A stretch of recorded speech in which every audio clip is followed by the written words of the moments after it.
Hello students, welcome back to online classes of St. Andrews Public School, Bagpur.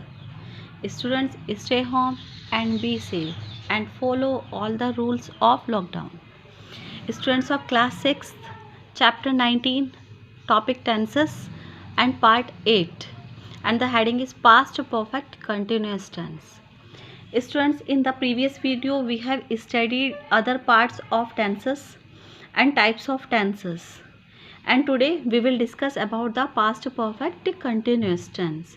So students, before discussing this topic, let me remind you one thing. Don't forget to subscribe this channel in order to get all the notifications of other videos. So without wasting our time, let's get started. Past perfect continuous tense. इसकी previous video में हमने पढ़ा था past indefinite tense, past continuous tense, past perfect tense. अब उन सब का combine करके बनता है past perfect continuous tense. Past means previous time, जो टाइम बीत चुका है उसको हम बोलेंगे पास्ट. परफेक्ट मीन्स जो वर्क हमारा कंप्लीट हो चुका है उसको बोलेंगे हम perfect.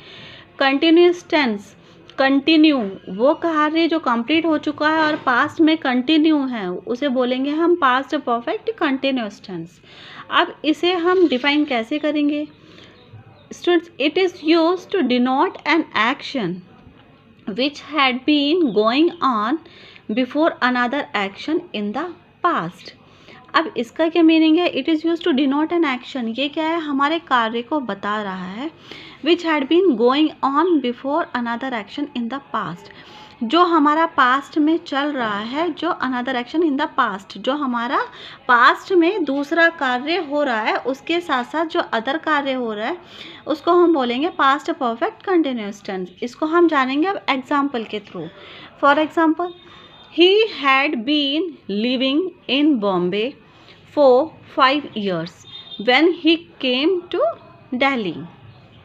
Students, past perfect continuous की पहचान होती है कि इसमें हैड बीन आता है, मेन वर्ब की आईएनजी फॉर्म लगती है और सिंस और फॉर.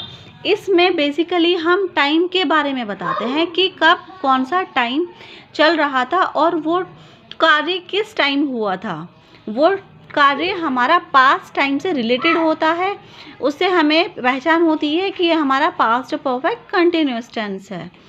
अब he had been living in Bombay for 5 years when he came to Delhi. जब वह दिल्ली आया था तो उससे पहले 5 सालों से वह मुंबई रह रहा था. अब इसका क्या है?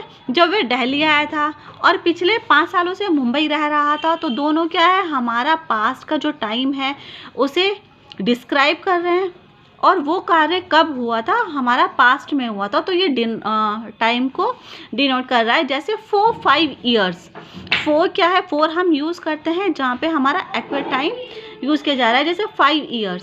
अब 5 years क्या है? वो कोई से भी पिछले 5 साल हो सकते हैं, तो वहाँ पे हम यूज़ करेंगे 4. नेक्स्ट वन, अब जैसे और टेंसेस में भी हमने 4 सेंटेंस के बारे में पढ़ा था. जैसे हमारे सेंटेंस होते हैं एफर्मेटिव होते हैं, नेगेटिव होते हैं, इंटेरोगेटिव होते हैं एंड डबल इंटेरोगेटिव होते हैं. First of all let us know about affirmative कौन से होते हैं. अब पास्ट परफेक्ट कंटिन्यूअस टेंस में हम एफर्मेटिव सेंटेंस कैसे बनाएंगे वो जानेंगे. उसका रूल क्या होता है?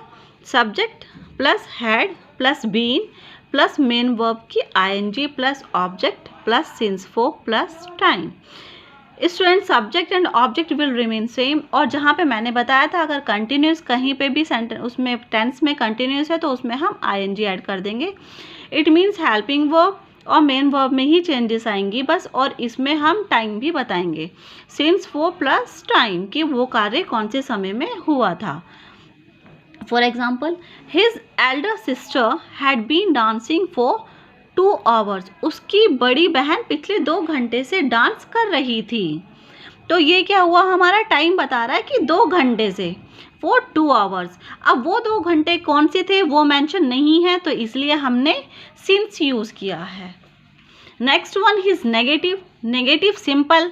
एफर्मेटिव में ही नॉट ऐड करेंगे, हेल्पिंग वर्ब के बाद नॉट आता है, then it will change into negative sentences. इसका रूल क्या होगा? Subject plus had plus not plus been plus main verb में ING plus object plus since for plus time. Simple. ये बिल्कुल सेम रूल है, बस इसमें हमने हेल्पिंग वर्ब के साथ क्या यूज़ किया है? Not. For example, his elder sister had not been dancing for 2 hours. उसकी बड़ी बहन पिछले 2 घंटे से डांस नहीं कर रही थी। तो वो क्या होगा, हमारा नेगेटिव सेंटेंस बन जाएगा। इंटेरोगेटिव सेंटेंसेस वो होते हैं जिसमें हम क्वेश्चन पूछते हैं और इसमें जो हेल्पिंग वर्ब है वो सब्जेक्ट से पहले आ जाएगी। इसका रूल होगा had plus subject plus been plus main verb में ING plus object plus since और वो plus time. For example, had his elder sister been dancing for 2 hours। क्या उसकी बड़ी बहन पिछले 2 घंटे से डांस कर रही थी? तो वो क्या होगा, हमारा इंटेरोगेटिव।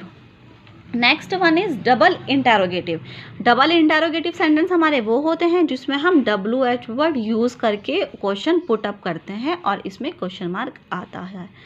तो इसमें हेल्पिंग वर्ब से पहले WH वर्ड यूज होगा। इसका रूल होगा WH word plus had plus subject plus been plus main verb की ING plus object plus since for plus time and plus question mark. For example, why had his elder sister been dancing for 2 hours? उसकी बड़ी बहन पिछले 2 घंटे से dance क्यों कर रही थी? तो वो क्या होगा, क्यों। तो why, क्यों, ये होगा हमारा WH क्वेश्चन। तो ये था स्टूडेंट्स, ये था इस टेंस के बारे में, past perfect continuous tense. I hope आपको समझ आया होगा। अगर आपको कोई भी इसमें कोई भी सजेशन है या कोई भी क्वेश्चन है, then you can ask me in the comment box of this video, and don't forget to like and share this video in order that other can also help from you.